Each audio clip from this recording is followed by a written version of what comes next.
There we go. What do I say? They say you have to have a catchphrase. Do you have an attention of a goldfish? Yeah. So, this is my first video. That camera, it's weird, it's awkward. They say, always look people in the eye. Well, today this is going to be my first video. I have certain ideas I want to do and certain things that I wish I could benefit to the cyber community. But the problem is how do you start your very first video and admit to everybody you're neurodivergent?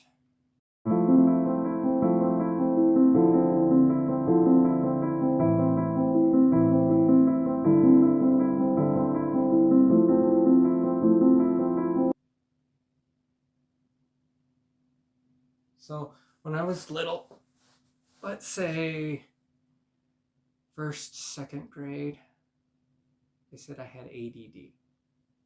Now they call it ADHD. They changed the name. In college, they found out I was dyslexic. And later on in life, I'm autistic. So which one is it? It's all three. So why did I want to start to do this video? Well, I get this question asked a lot. Why do you let people walk all over you, Joshua? Yeah, that's my name. Why do you let people walk all over you? Why don't you just stand up and tell people what you think, what you want to do, and do your job? I learned why I do what I do. I think with pictures and concepts. There's very little dialogue in my brain. Why do I let people walk over me? It's because I'm trying to process what people are saying. And by the time I get it processed, the conversation's passed. So I figured I could do one or two things.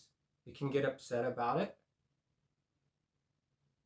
or you learn about it. In a normal brain, you have many pathways that develop to tell you how to function and what to do, what you smell, what you think, what you eat.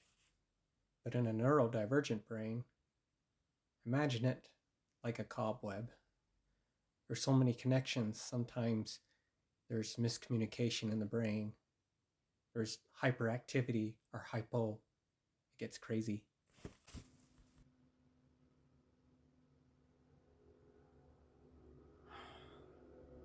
I had teachers growing up that would say, go sit down, Josh. You're the stupidest student I ever educated. Or one said, you're not going to amount to anything, are you? You are so dumb. First story I thought I'd share. When I was third grade, I can remember the teacher got up in front of the class and like, hey students, we have got a cool thing we're going to do. And all the kids were like, the ears are like, ooh, yeah. We're like, we're going to work hard. You do this and you get above this level on your grades, or you do this good. We're going to celebrate and we're going to have a movie. Not just a movie, but you're going to have treats. You can bring your favorite treat. And we'll pick what show you want to watch. And so they went through the class, and I can remember a lot of people picked their favorite show. And I remember they picked the Jetsons.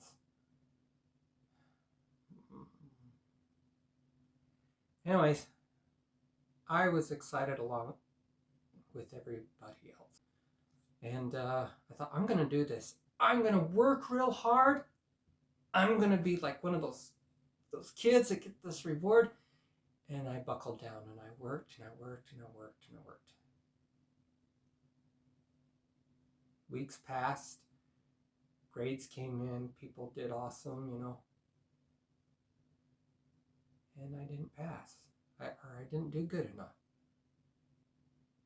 I didn't earn the reward.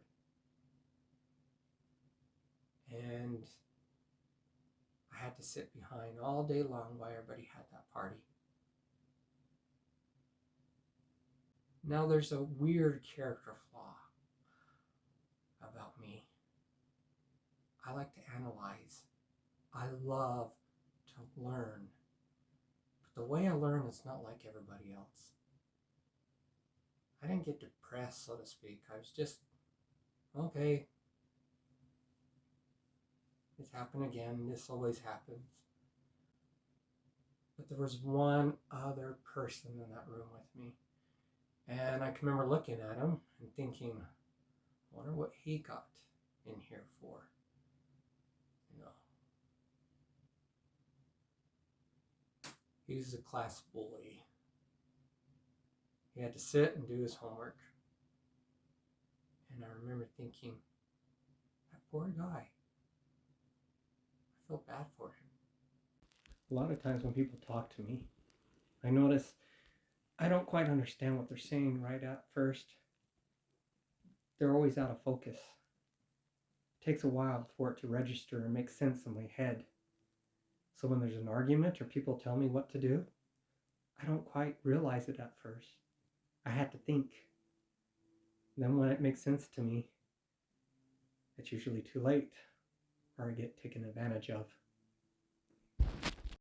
So what's funny is, the day I was supposed to feel sorry and self-pity for myself, it didn't come because that boy made me think differently that day. I'm hyposensitive to things around me in my environment. Like, I notice someone's sad. Can I tell emotion? To a degree. If there's tears, that's not joy, you know. But I remember having compassion upon that person.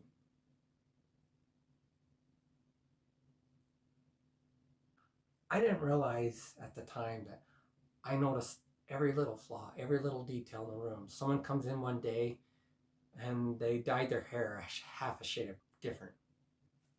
It's like a red light. I'm like, when did you do that? You know, or someone just puts the finest bit of makeup on. I notice it. Or I seem to be more hypersensitive to detail than normal people. I mean, I seem to notice things others rarely notice. I don't know why. The other day at work, someone came in with white and black pants. I told them they looked like a dairy cow. She's like, you just called me a cow. I'm like, no, I'm thinking of this, not this. I wouldn't say I notice everything, but that's my strength. To the point where I draw, I paint, I build. That's my gift.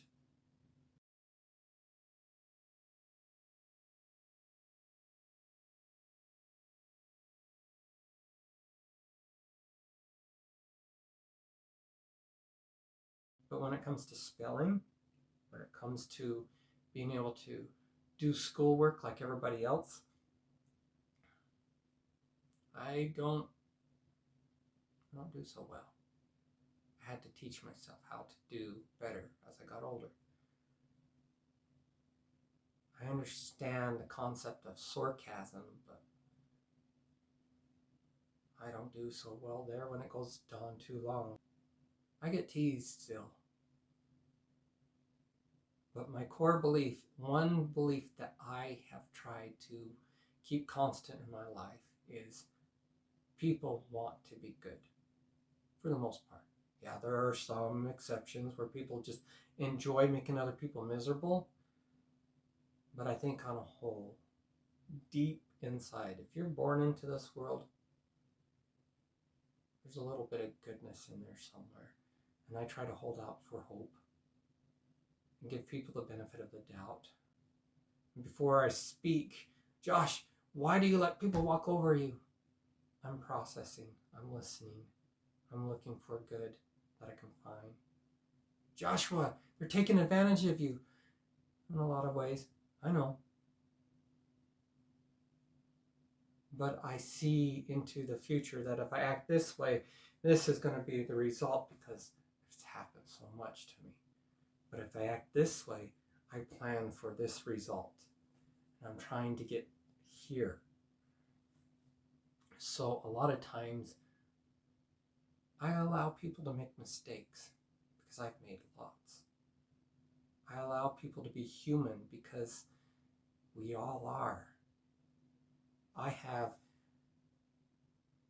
autism, dyslexia, ADD, or ADHD. You have this disability. It's called lack of patience or lack of understanding or lack of this and that. I want people to be kind to me because of all the things I've gone through. So if I want people to be kind to me, in return, I have to be kind to them. Anyways, this is my first video. Later on, what I'm planning on doing is telling little stories and experiences throughout my life. Things I've learned, things I've done. But I think my goal is sharing a point of view from my point of view. Sharing gifts, talents. I like to paint, I like to draw, I like to sculpt, I like to build things out of wood, I like to make things out of my hand. I have special interests, hyperfixations, But I want to share a little bit of my world to the world around me. So there'll be more coming. Okay, I probably speak too soft. I gotta learn to elevate my voice, make it better. I know I got some things to work upon. It's not going to be perfect, but I'll get there. Ish. But, yeah. Thank you for listening to me, and I'll see you next time.